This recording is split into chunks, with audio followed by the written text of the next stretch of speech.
The caterpillar and Alice looked at each other for some time in silence.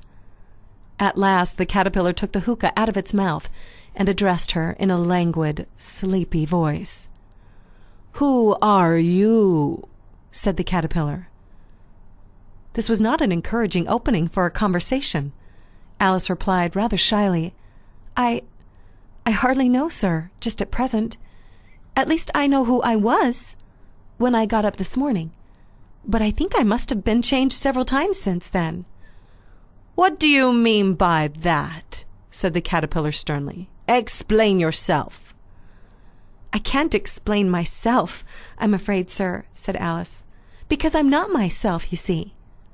"I don't see," said the caterpillar.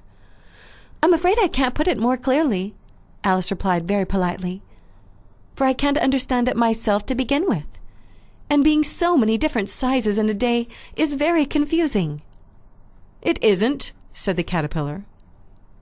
"Well, perhaps you haven't found it so yet," said Alice. "But when you have to turn into a chrysalis, you will some day, you know, and then after that into a butterfly, I should think you'll feel it a little queer, won't you?" "Not a bit," said the caterpillar. "Well, perhaps your feelings may be different," said Alice. "All I know is, it would feel very queer to me."